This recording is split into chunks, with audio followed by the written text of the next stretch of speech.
Welcome to Akshayam channel. நம்ம அக்ஷய் சேனலில் பார்க்க போகிறது தேங்காய் பால் போண்டா செய்வது எப்படின்னு பார்க்கலாம். நல்லா டேஸ்டியாக இருக்கும். குழந்தைங்கள் முதல் பெரியவங்க வரைக்கும் சாப்பிடலாம். நல்லா சாஃப்டாக நல்லா டேஸ்டியாக ஈஸியாக செஞ்சிடலாம். எப்படி செய்யலாம் பார்க்கலாம் வாங்க. டேஸ்டியாக இருக்கும். குழந்தைங்கள்லேருந்து பெரியவங்க வரைக்கும் சாப்பிடலாம். அதுக்கு தேவையான பொருள்கள் நல்லா உளுந்து எடுத்துருக்கோம், ஒரு கிளாஸு. உங்களுக்கு தேவைக்கேற்ப எடுத்துக்கலாம். நல்லா இது ஒரு 5 மணி நேரம் ஊற வச்சு எடுத்துகிட்டு வருவோம். இது 5 மணி நேரம் ஊறிடுச்சு. இந்த தண்ணியை கம்மியாக விட்டு நல்லா திக்காக அரைச்சிட்டு வந்துடுவோம். மிக்சியில் போட்டு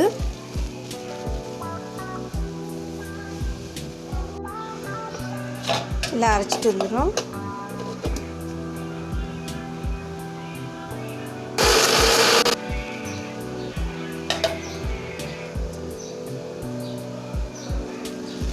கொஞ்சமாக உப்பு போட்டுப்போம்.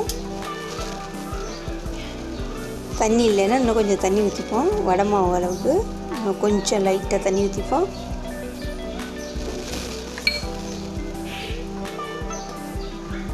பார்த்து ரொம்ப தொடர்ந்து போச்சுன்னா உருட்டு போண்டா போட சரியாக வராது, சைஸ் வராது.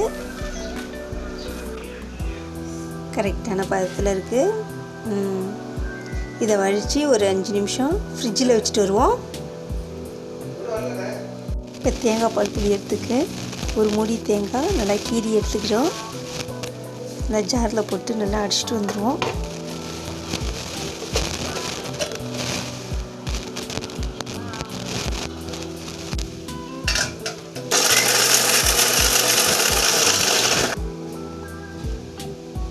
இதில் கொஞ்சமாக 1 ஸ்பூன் பூ எடுத்துப்போம்.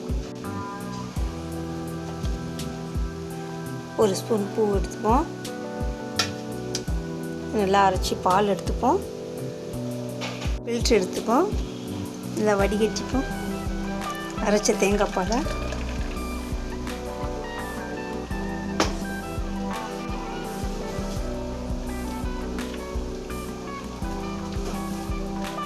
தேவைக்கேற்ப தண்ணி ஊற்றி கலந்துப்போம்.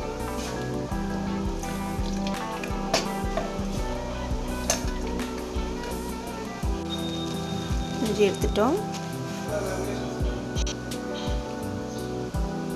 2 கரண்டி சர்க்கரை, அது தேவைக்கேற்ப சர்க்கரை போட்டுப்போம்.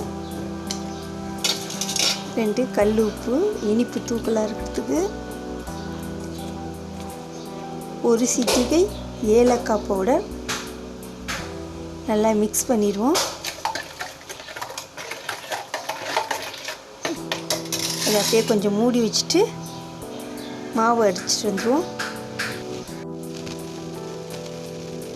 தேங்காவை இதுமாரி நைஸாக சின்ன பல்லாக கீறி இதில் போட்டுப்போம். சாப்பிடும்போது ஒன்று கடிக்க நல்லாயிருக்கும். 1-2 இருக்கட்டும். திருவி வச்சுருந்த 1 ஸ்பூன் தேங்காய் துருவலையும் போட்டுப்போம் டேஸ்ட்டுக்காக. நல்லா மிக்ஸ் பண்ணி ஒரு 5 நிமிஷம் உள்ளே வச்சுருவோம். ஃப்ரிட்ஜில் 5 நிமிஷம் இருக்கட்டும், அதுக்கு மேலே வேணாம். நல்லா மிக்ஸ் பண்ணிடுவோம். பண்ணியாச்சு.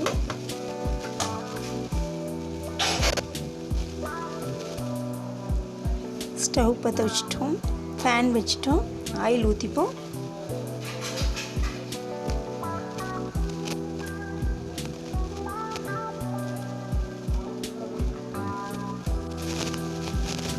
ஃப்ரிட்ஜிலேருந்து எடுத்துட்டோம். 5 நிமிஷம் ஆகிட்டு சின்ன சின்ன பாலாக ஊற்றி ஆயிலில் போடுவோம்.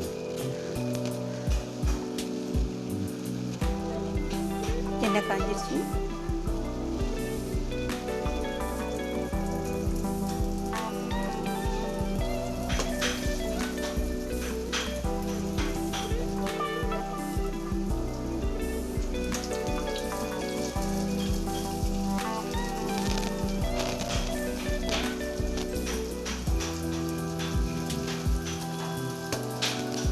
சின்னதாக தண்ணியை தொட்டுட்டு உருட்டி அப்படி போடுவோம்.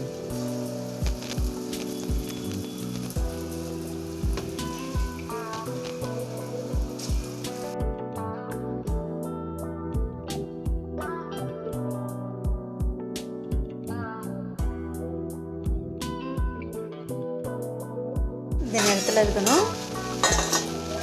இதுதான் கரெக்டான சைஸு. நேரம் பறிச்சிடுவோம். இல்லை சிம்மில் வச்சுட்டு மீடியமாக வச்சு செவக்காமல் வேக வைக்கணும்.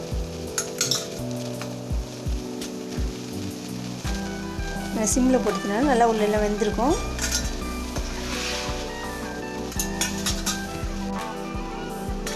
இதை தேங்காய் பால் ரெடி பண்ணி வச்சுருக்கோம், அதில் போட்டுருவோம். நல்லா மிக்ஸ் பண்ணிவிடுவோம். கொஞ்சம் சூடாக இருக்கக்குள்ளேயே நல்லா ஊறிடும். சுவையான தேங்காய் பால் போண்டா ரெடி. நீங்களும் ட்ரை பண்ணி பாருங்கள். இந்த வீடியோ பிடிச்சதுன்னா லைக் பண்ணுங்கள், ஷேர் பண்ணுங்கள், கமெண்ட் பண்ணுங்கள், சப்ஸ்கிரைப் பண்ணுங்கள், பெல் பட்டனை கிளிக் பண்ணுங்கள். Thank you for Akshayam channel. ரசித்து ருசிப்போம்.